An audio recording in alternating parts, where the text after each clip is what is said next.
תיכנס. כן? זה לא מסוכן? לא, כל עוד אתה איתי, הכל בסדר. הם לא תוקפניים? הם תוקפניים מאוד פה. 4 קילומטרים מצפון לנהריה, בין חורשה טבעית קטנה להר של זבל שנערם לצד כביש 4. יובל מנדלוביץ' לא מבזבז רגע, וישר מכניס אותנו לפגוש את הגרועים ביותר שלו. גזר? גזר? זה אדון גזר, הוא נצרתי. אם אתה שם לו אוכל ומים, הוא ייתן לך לשים. באותו רגע אתה צריך לצאת, אפילו להעיף את היד מהר, כי הוא יהרוג אותך, הוא לא מקבל את זה. תבוא. אגב, מה קרה לך ברגל? הרגל לפני חודשיים נינה לי פיטבול ברגל. בקרב חובבי הכלבים הוא מוכר בכינוי פיטבולוביץ', האיש שמציל את הכלבים הכי מסוכנים שיש. ספי הוא כלב קרבות. הכלב הזה לא מפסיק לריב עד שהוא הורג את הכלב מולו או שהוא מת. רוצחים אלימים, חסרי אמון בבני אדם, שתוקפים כל דבר שזז, עד שהם מגיעים אליו.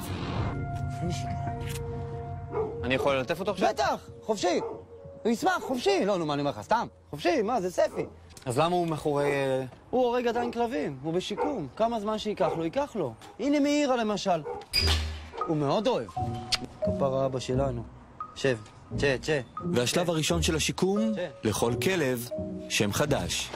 זה צ'יב, זה איתן, זה אלברט, זאת ריקה 15. מי שיושב זה סערה. תגיד, אז כמה כלבים יש לך כאן סך הכל? 100. כמה? 100. קין! קין! הוא מוסד שיקומי של איש אחד. את החווה שלו בצפון הוא בנה בעצמו מפסולת בניין שמצא באזור. אבל זה הכל קשור עם חוטים, זה סתם, זה... לא יודע, תלתו. זוזו אחורה, אתם לא יוצאים. יאללה. הוא נהריאני במקור, סוליסט מושבע. ילדותו עברה עליו בעיקר בחיק הטבע, טיפוס מתבודד שהעדיף מאז ומעולם את חברתם של בעלי החיים על פני האדם. הוא שירת בגולני, אחר כך התנדב למשטרה, אבל מהר מאוד הבין היכן נמצאת התשוקה האמיתית שלו. הנה, למשל פה, יש להם, אתה רואה, בניתי להם את הכל, יש להם מיטות כפולות, עניינים, זה הכל שלהם. וכך כבר 16 שנים זה רק הוא וצבא הכלבים שהציל ממוות, אותם הוא מכנה הילדים שלו. המטרה, להפוך את בעלי החיים האלה שאומנו להרוג, לחיות מחמד שיומצאו על ידי משפחות, וזה עובד. הבעיה היא שיש יותר מדי מטופלים ופחות מדי עזרה. פה, אתה רואה, בחוץ זה המשחקיה שלהם. לכל אחד יש את המיטות שלו, את החום שלו, את הסמיכות שלו. אבל איפה אבא ישן? איפה אתה ישן? אבא ישן איפה שהוא נרדם. פה אתה ישן? אני ישן שם על הספות, אני יכול להירדם לך פה, אני יכול להירדם שם. יש לי שם קורסאות. אתה חי פה בלי חשמל? כן. בלי מים זורמים? אני אמרתי לך, יש פה כוסות. אתה רוצה לשתות, קח תשתה, ואז יש להם פה את הגיגית שלהם. בואו לאבא. תגיד, מאיפה הגיע הרעיון אבל להקים חווה כזו בכלל? ב-2003. למה? זה אחד לימד פיטבול דברים שטותיים, ונתן לו סמים וזה, והוא הרג ילדה. המשטרה תסיים בימים הקרובים את החקירה בפרשת תקיפתה של הילדה אביבית גנון, שנהרגה אתמול לאחר שהכלב האמסטף המשפחתי תקף אותה. הזוועה העלתה אתמול שוב את הוויכוח בשאלה האם יש לאסור גידול זני כלבים מסוימים. ישר, העיתונות והתקשורת עשתה חגיגה על זה, והמון פיטבולים בבתים נזרקו, הורדמו, נשלחו לרחוב, והתחיל מה שנקרא הלאום על הגזע. משרד החקלאות פרסם תקנות חדשות להחזקת כלבים שהוגדרו מסוכנים. אני החלטתי שאני רוצה לעזור לפיטבולים, כי היה לי פיטבול, ואהבתי אותו מאוד, והיה מדהים, היה טוב עם חתולים והכל, ואהבה גדולה, דודי דו. עד היום קועקע לי פה כפרה עליו, אין בעיה. אמרתי, יאללה, בוא נוציא פיטבולים. על פי המרכז הארצי לרישום כלבים, בשנת 2018 דווחו קרוב ל-1,900 מקרים של תקיפות כלבים. עם זאת, שימו לב, רק 96 תקיפות היו על ידי כלבים שנחשבים למסוכנים. מדוע אם כן המדינה מטילה הגבלות רבות כל כך על החזקה והרבעה של כלבים אלה? ובכן, זו הסיבה.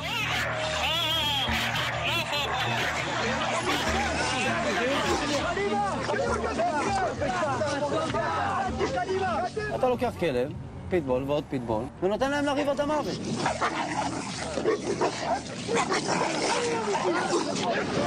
על פי צער בעלי חיים, בכל שנה מתקיימים בישראל כ-300 אירועים של קרבות כלבים לא חוקיים, והמארגנים גורפים לכיסם סכומי עתק, ממש כמו בקזינו.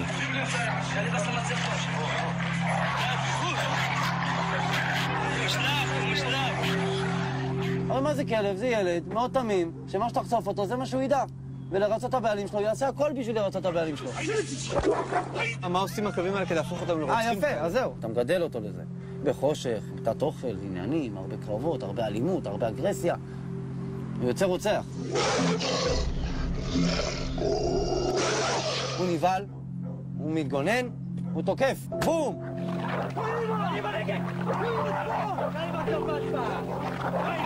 במשך מאות שנים טופחו הגזעים הנחשבים למסוכנים כדי שיהיו יעילים במיוחד.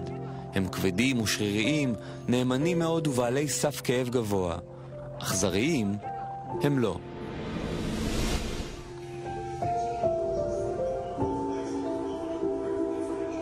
אותה נאמנות בלתי מתפשרת שיכולה לגרום לפיטבול אחד להרוג בשביל בעליו, תגרום לפיטבולית הזאת להיות מוכנה למות למען בעליה. וזו כנראה הסיבה שבמאמר שפורסם בטלגרף הבריטי הוכתר הספר צ'ר בול טרייר לכלב המבוקש ביותר לאימוץ בבריטניה במהלך השנה האחרונה, כאשר הוא מדיח מן המקום הראשון את הלברדורים. מוטי מאי? בואו. היה פה כלב בשם נועם.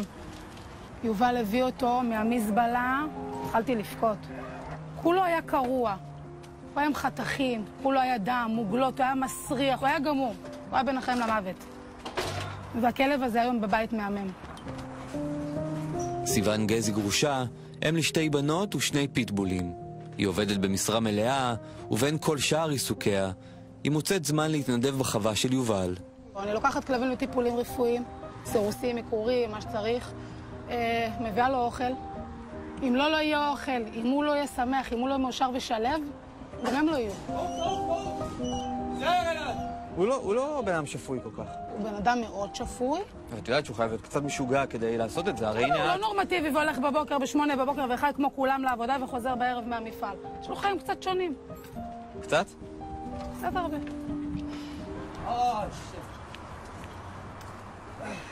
המאה שאתה רואה פה הם כלום לעומת כל המפעל חיים עליהם, מתחלפים. הילדים האלה מתחלפים. יש לי יותר מ4,000 כלבים משוקמים בבתים היום. ויש לך מולך בן אדם גמור, מת, שעוד שנייה הוא לא יכול כבר לטפל בהם. פיזי אני לא יכול יותר. בואו. מנדלוביץ' מתקשה להמשיך ולטפל את החווה. בכל שבוע מגיעים אליו עוד כלבים ממחנות הסגר, וטרינרים ברשויות מקומיות ואנשים פרטיים, וכל ההוצאות נופלות עליו. הוא מוציא עשרות אלפי שקלים בכל חודש על מזון, תרופות וניתוחים, הכל למען הכלבים. הוא מגייס תרומות לפעילות החווה בעמוד הפייסבוק שלו, אבל זה לא מספיק, ובכל חודש הוא חופר את עצמו עמוק יותר אל תוך הבור. אני רץ היום על חובות של 200,000 שקל מזומן בחוץ. אתה חייב 200,000. חייב לספקים, לוקח לי כמה אוכל לשם? מה, אני חושב שאני מחכה למישהו? לא מחכה לאף אחד. אני מביא, מדבר עם ספקים, מביא יבואנים, שיביאו לי אוכל בקרדיט, מנסה לקמבן כל מיני דברים, אתה מבין? שורד. לי אישית, 16 שנה, אין חיסכון של שקל, אין חשבון בנק נורמלי, זה רק של הכלבים, אתה מבין? אין לי שום דבר, אין מכונית, אין כלום, יש לך פה גבס, ובן אדם שאין לו אפילו מים וחשמל, ואני לא צריך להראות לך ראית בעצמך. אין פה ברזים אפילו, אין פה כלום. במקום כזה, שמשקם כלבי קרבות, צריך להיראות ככה? צריך להתנהל על בן אדם אחד? לא, 5 אנשים צריכים להיות פה. תשמע, מה שאתה עושה פה זה מדהים, אבל את המקום הזה, זה מקום מאולתר שאתה מרים בעצמך. כל פעם אתה לא מחדש. מפוקח. לא. זאת אומרת, למה אתה מצפה שיגבו אותך? כי כולם משתמשים בי. הווטרינרים רשותיים משתמשים בי, משרד החקלאות משתמש בי, אנשים פרטיים משתמשים בי. כולם משתמשים בי. אז אם אתה משתמש במשהו כל כך הרבה, מן הסתם אתה לא צריך להחזיק אותו גם ולממן אותו? ושיראה נורמלי? ושבן אדם לא ימות פה, ואז שהוא ימות פה, אז אולי כן יעזרו לכלבים האלה סוף סוף. זה מה שאתה חושב שיקרה בסוף? וואלה, אני מת שזה יקרה.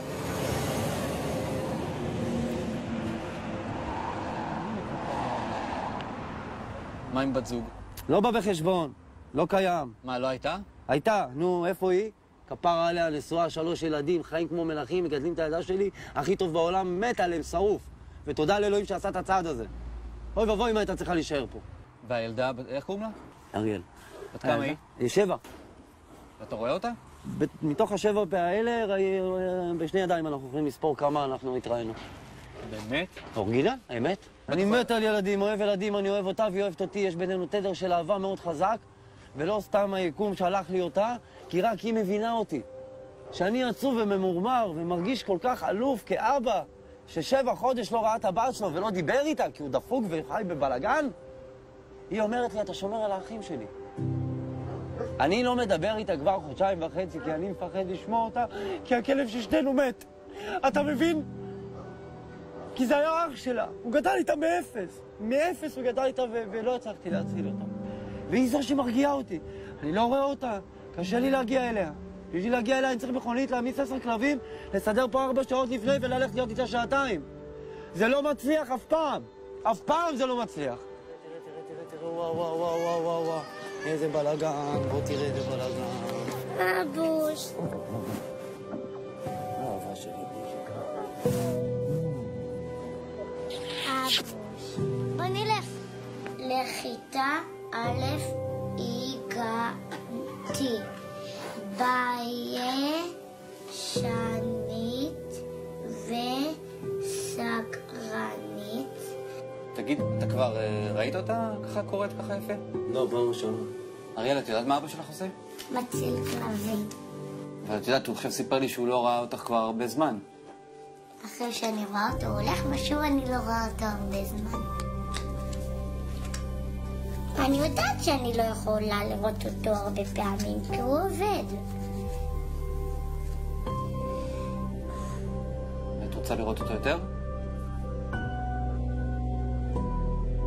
שעה אחת בלבד. זה כל מה שהוא יכול היה לקבל לפני שההודעות שקוראות לו לחזור החלו להגיע. רוח חזקה בצפון תלשה את אחת מגדרות הפח, וכמה כלבים ברחו, ועכשיו משוטטים אי שם מחוץ לחווה. בואי תגידי לי שלום. בואי. אבל אני חייב ללכת כפרה שלי. אני חייב ללכת גם. זור לך. בלי בת זוג, בלי לראות את הבת שלך. ואתה סובל, אתה גם סובל. אתה עצבני ואתה סובל כל יום במשך 16 שנה.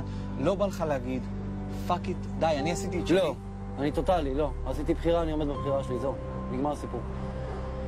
אם לא יצליח, לא יצליח אבא. זה לא נורא, באמת לא נורא, לא יצליח. זה בסדר, זה בסדר. אבל אני אדאג להם עד האחרון שבהם. אתה מבין? פשוט מאוד. זה הכל. אני אדאג להם עד האחרון שבהם.